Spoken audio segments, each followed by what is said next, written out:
케르브. 케르브는 카프지요. 카프는 그릇이에요. 그릇.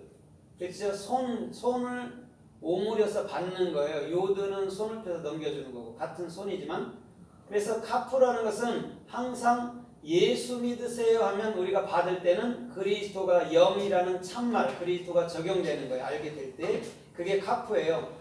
그 다음에 카프 다음에 레시요. 레시는 머리죠. 그 다음에 바브는 십자가예요. 십자가 못 박는 거. 그 다음에 베이트는 마음이란 말이에요. 그러면 성령을 받아들인 우리가 그리스도의 머리로 십자가에 못 박는 거예요. 영이든 육이든. 그 다음에 그 마음 자체, 그 하늘나라가 된 자체를 케르브, 구룹이라고 얘기한단 말이에요. 그럼 오늘 구룹이라는 게 어떻게 기록되어 있는가를 우리가 좀 살펴보겠습니다. 구룹이 뭐냐면 히브리서 9장에 보면 성막에 대해서 쭉 설명해 놨죠. 그죠? 첫째 성막, 둘째 성막이 이렇게 나와 있잖아요. 그러면 그 첫째 성막, 둘째 성막을 그 휘장을 제치고 들어가게 되면 법궤가 나와요. 법궤에 보면 맨 법궤 그 뚜껑 위에 보면 사람이 그 독수리 날개의 형상을 해갖고 양쪽에 서서 그 법궤를 어떻게 해요? 가리고 있는 모습이에요. 그러면 사람의 손이 두 개죠. 그죠? 두 개씩이죠. 그럼 양쪽으로 한 사람씩 썼으니까 네 개란 말이에요. 그럼 이 네 개가 무엇이냐? 오늘 우리 주님은 마태마가 누가 요한복음으로 오시는 분이라는 걸 미리 얘기해 놓은 거예요. 그렇게.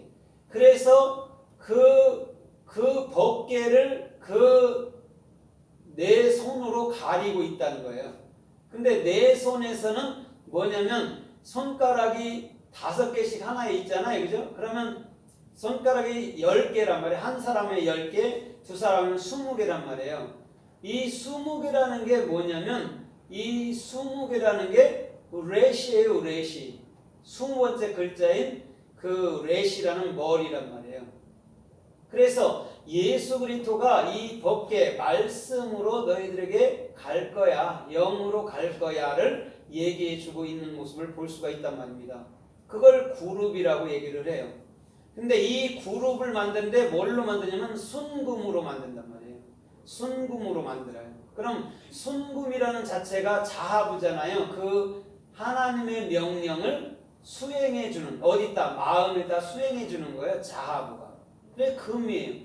그러면 그 인간 세상에서도 이 세 개를 움직이는 게 금이란 말이에요. 금이나 기름이잖아요. 되게 그죠? 이렇게 하잖아요. 그러면 영의 말에도 마찬가지죠. 금이라는 하나님의 그 명령, 하나님의 말씀을 수행해 주는 것, 그거를 금이라고 얘기를 한단 말입니다. 그래서 이 독수리 형상을 가진 이 두 사람이 뭐예요? 그 하나님의 명령을 수행하는 것. 그러면 그 성막 휘장에 다 이 사람의 모습, 천사들이 손 들고 있는 모습이 있단 말이에요. 우리가 왜 목회자들이 축도하는 모습이란 말입니다. 거기서 온 거예요. 그러면 그 천사들이 뭘 하고 있는 장면이에요? 그 휘장에서.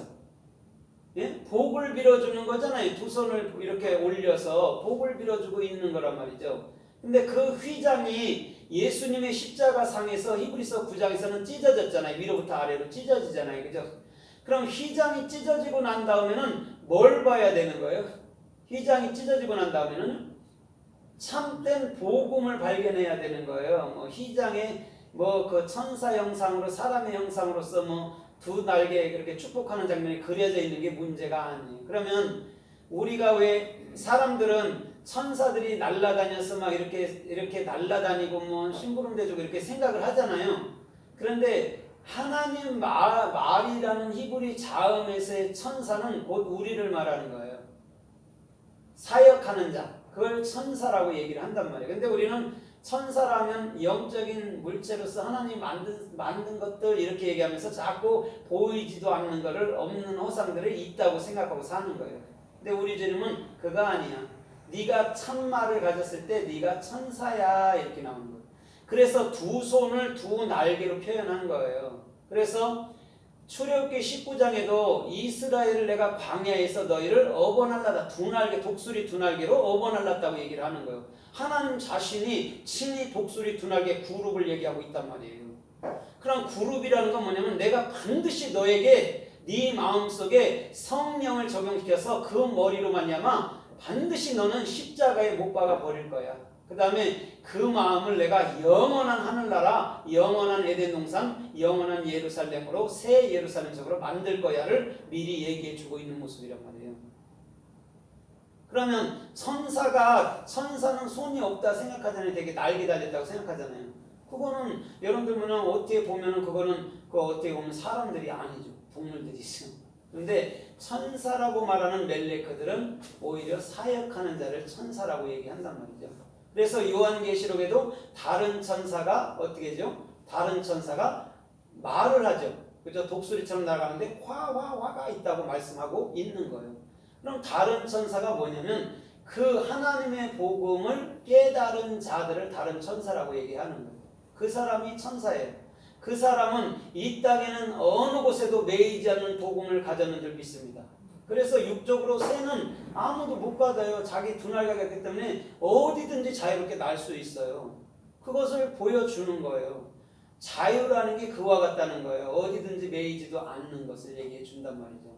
그러면 천사가 무엇이냐? 독수리 두 날개를 가진 자다. 하나님의 진리의 성령을 가진 자들이 천사다. 그게 독수리 같은 두 날개를 가진 거야 라고 얘기하는 거예요.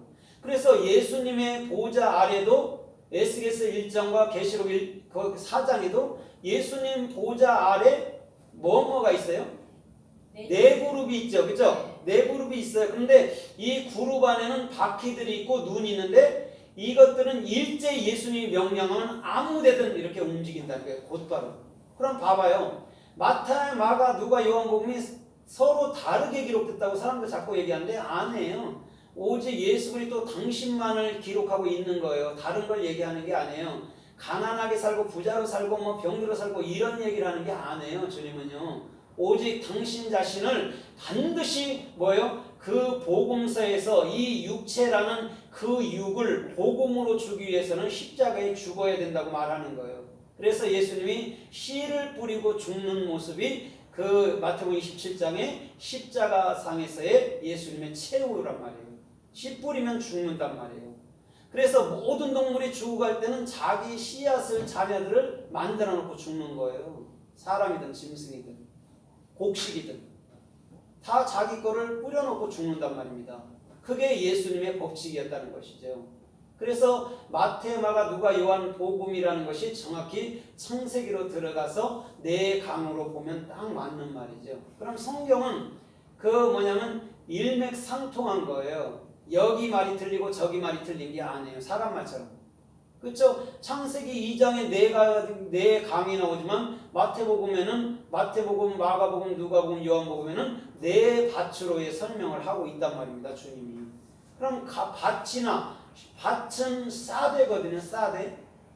신, 올바른 비전으로 달렛, 영원한 하늘문을 여는 걸 밭이라고 얘기해요. 그걸 자정우정 나눠갖고 이스라엘 백성들은 마수라들은 그걸 우정할 때는 전능자, 엘세다 이렇게도 또 해석했단 말입니다. 그러니까 이 마수라들 말 역시도 시대 따라 변하는 거예요. 자기들이 표현하기 좋게. 그러나 하나님의 말에는 변하는 게 없어요. 수천 년이 가도 그 말이에요. 그렇기 때문에 하나님의 말을 믿을 수 있는 거예요. 그래서 우리 주님께서는 반드시 그 네 가지 강을 가지고 네 가지 밭을 가지고 한 밭, 한 강을 얘기하고 있는 거란 말이죠. 그러면 요한계시록에서는 반드시 뭐가 흘러가요? 보좌에서 그냥 생명수가 흘러가는 거죠. 그 복음을 깨달았기 때문에. 그럼 오늘도 마찬가지잖아요. 우리가 복음을 깨닫게 되고 난 이후에는 생명수만 가는 거죠. 그럼 생명수를 먹는 자는